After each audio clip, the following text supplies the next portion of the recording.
안녕하세요. 6월 5일 금요일 신나는 날입니다. 그래프 보시는 것처럼 결국 나스닥 100 지수가 장중에 사상 최고치 갱신했습니다. 오전에는 3대 지수 모두 크게 상승하다가 또 갑자기 또 비교적 크게 하락 반전했다가 또 막판에 꾸역꾸역 반등해서 결국 혼조세 마감했죠. 다우가 강보합세이고요. S&P 500 지수 마이너스 0.34%, 나스닥 마이너스 0.69%입니다. 근데 다우는 지난 3일간 880포인트 이상 급등하는 등 최근 급등세에서 잠시 숨 고른 것으로 보는 것이 적당할 것 같습니다. 즉 장중 조정이라고 아주 회피한 경우죠. 그래서 강세 기조 꺾인 것으로 봐서는 안 될 것입니다. 반도체 지수 월간 그래프 한번 보시죠. 반도체 지수 어제 0.83% 상승했는데 마이크론 테크놀로지 전날에 이어서 4.7% 이상 급등세 이어갔고요. 퀄컴하고 인텔 등도 비교적 크게 올랐습니다. 엔비디아는 약보합인데 엔비디아는 그동안 너무 많이 올랐어요. 백신주는 혼조세이고요. 특히 주목되는 움직임이 없었던 것 같고요. 항공주 폭등했죠. 유나이티드가 16.2%, 델타가 13.7% 이상 폭등했습니다. 원인은 아래에서 자세히 보겠습니다. 이 시대의 투자 구루라고 하는, 그래서 정말로 존경하는데, 제가 정말 존경하는데 워렌 버핏님이, 그러나 이번에는 등신 투자 확정이 되는 것 같습니다. 이분이 지난번에 항공주, 은행주 싹 팔아치웠다고 이렇게 발표를 해서 한때 세상을 술렁이게 했습니다. 그래서 이분을 아직도 존경합니다만은 이번에는 버핏이 틀린 것 같다, 등신짓 한 것 같다, 이렇게 제가 평가를 하면서 제 나름대로 이유를 제시한 사실을 상기를 하겠습니다. 그래서 올해 버핏과의 점심값이 과연 얼마에 낙찰될지 궁금합니다. 미국채 수익률 혼조세 보여서 2년 이하 단기물 하락했고요.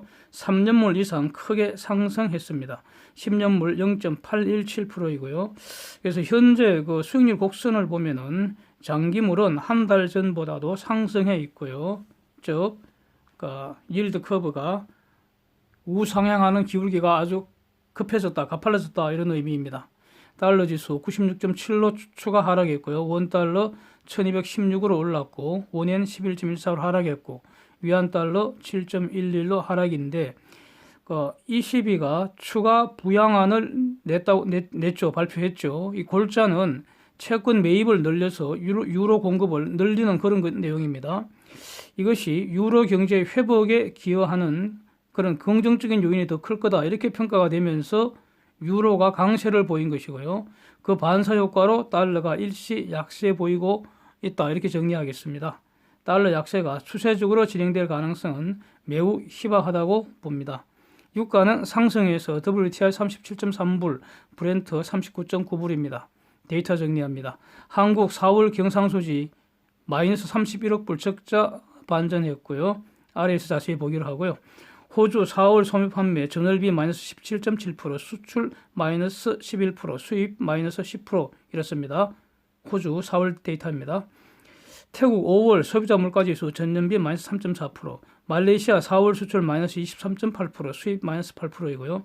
유로존 4월 소매 판매 전월비 마이너스 11.7%이고요. 전년비 마이너스 19.6%인데 예상보다는 양호한 값이고요. 영국, 독일 등의 5월 자동차 등록은 4월보다는 찔끔 회복되는 모습인데, 그러나 여전히 지금 자유낙하한 그런 참혹한 상태에 지속되고 있습니다. 유로존 6월 통화회의에서 금리는 0%로 동결을 했고요. 대신 채권 매입을 추가로 6천억 유로 이렇게 발표했습니다. 어제 말씀드리기를 시장 예상은 5천억 유로였죠. 이보다 더 많이 발표 났습니다.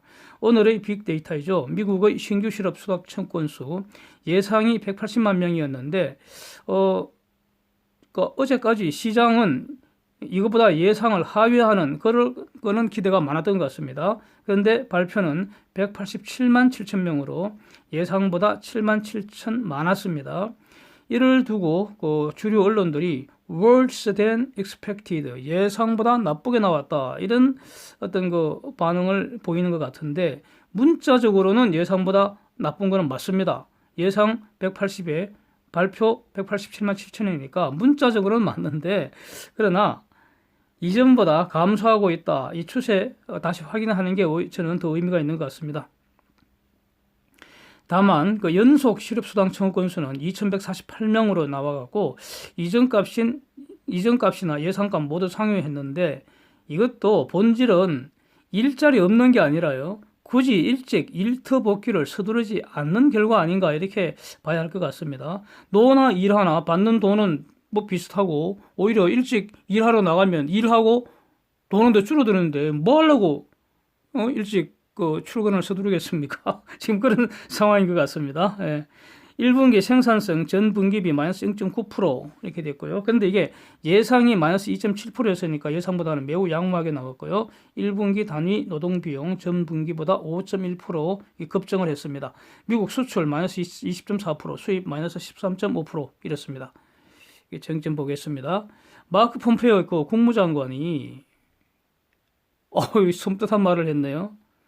세계의 증권거래소들이 중공기업들 감독 기준을 지금처럼 느슨하게 하지 말고 강화하자 이렇게 나섰습니다. 로이터가 독점 보도를 했는데요. 결국 이 말은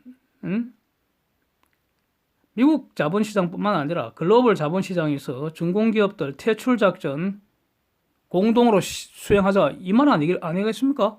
저는 그렇게 들립니다. 예. 그래서 매우 섬뜩합니다. 지금 미국 자본시장에서 중공기업 감독 기준 강화하는 이런 법안도 지금 준비되고 있고요. 이 작업이 지금 준비 중이지 않습니까? 트럼프가 직접 강조를 했죠. 근데 이거 사실상 퇴출 작전으로 봐야 하지 않겠습니까? 예. 그래서 미국에서 쫓겨난 중공기업들이 영국이나 독일이나 프랑스나 홍콩이나 일본이나 아니면 한국이나 뭐 이런 곳으로 몰려오면은 어떡합니까? 그럼 미국의 그 정책이 효과가 좀 반감될 거 아닙니까? 그래서 소극적으로 미국 대체 역할 하지 말라는 것과 더 적극적으로 각국에서도 미국처럼 중공기업들 쫓아내버리는데 동참하자. 결국 거래소 각국 글로벌 자본시장에서 중공기업들 퇴출하는 동맹 연합국 형성하자. 이렇게 말하는 거 아닌지 이건 매우 주목됩니다. 이거. 예, 매우 주목됩니다. 두고 보겠습니다. 트럼프 트윗 한번 보겠습니다. 트럼프 주장하기를 지금은 미국 경제의 회복 초기 단계라는 겁니다. Early stages of coming back 이렇게 평가를 했습니다. 그래서 트럼프 그 트윗 내용에서 내 말에 모든 사람이 동의하는 건 아니겠지만 이렇게 좀 겸손하게 나오네요. 네. 자신은 이렇게 확신한다는 거죠. 그래서 9월 될수록 10월에는 더 좋을 거고 11월은 더 좋을 거고 내년에는 더 좋아서 지금보다 훨씬 더 좋을 거라는 겁니다. One of the best ever. 지금까지 경험한 것 중에 가장 강력한 그런 모습을 보게 될 거다. 이렇게 지금 아주 기분이 좋은 모양입니다. 왜냐하면 주식시장이 많이 올랐기 때문이죠. 그러면서 지금 미국 주식시장 한번 봐라. 놀랍지 않느냐. 뭐 이런 어떤 취지입니다.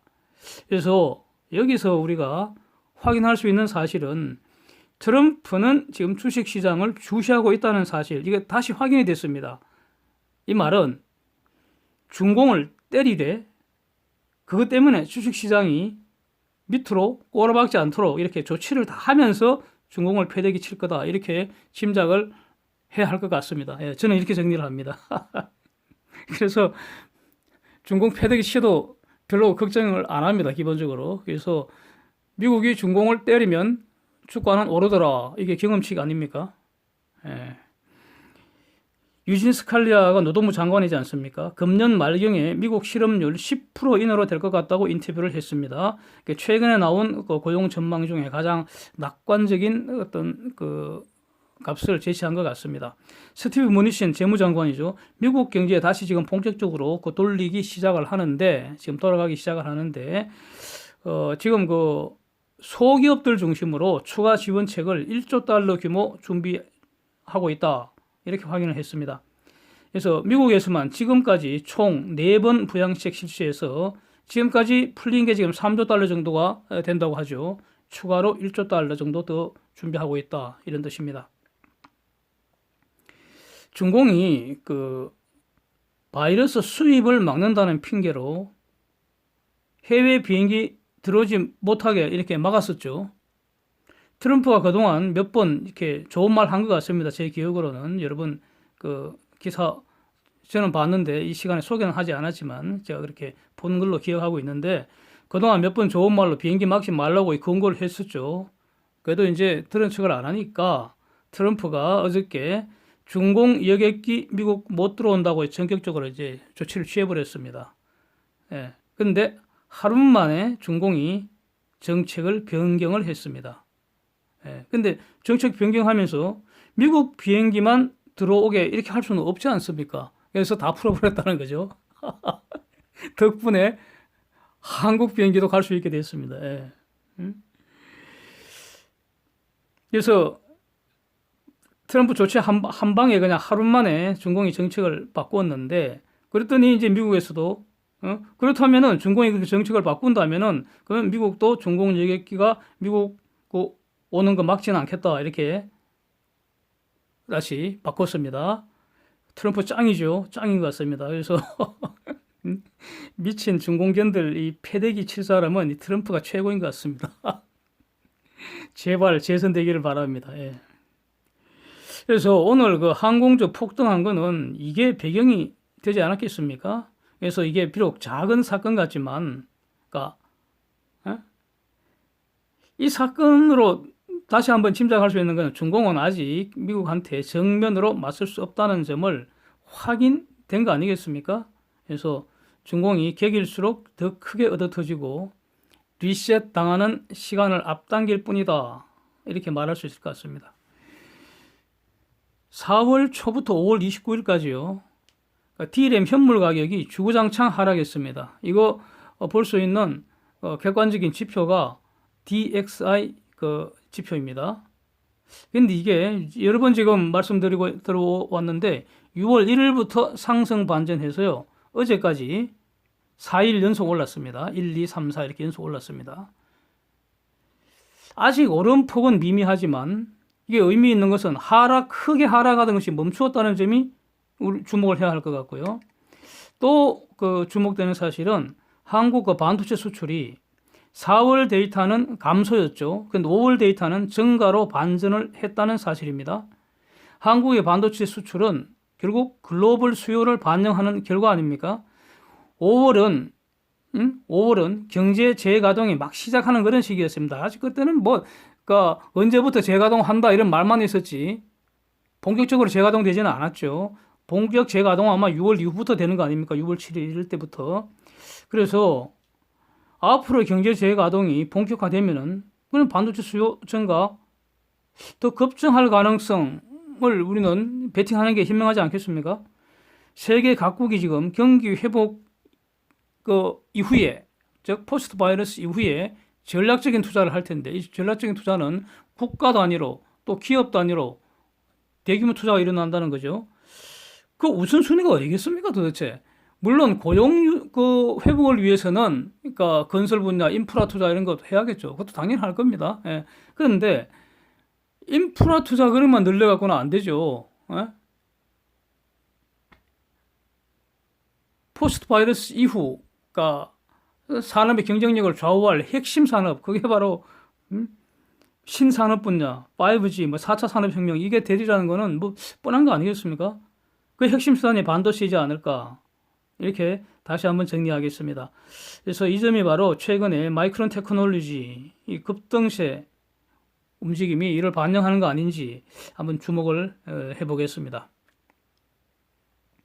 한국 4월 경상수지 마이너스 31억 불 비교적 큰 규모 적자 반전인데요. 근데 이 적자 구조를 자세히 분석을 해보면요. 올해는 해외 배당금 송금 액수가 작년보다도 대략 한 19억 불가량 줄었습니다. 항상 그러니까 4월에는 경상수지가 크게 감소하거나 아니면 적자 나기도 했습니다. 작년 4월에 적자 났습니다.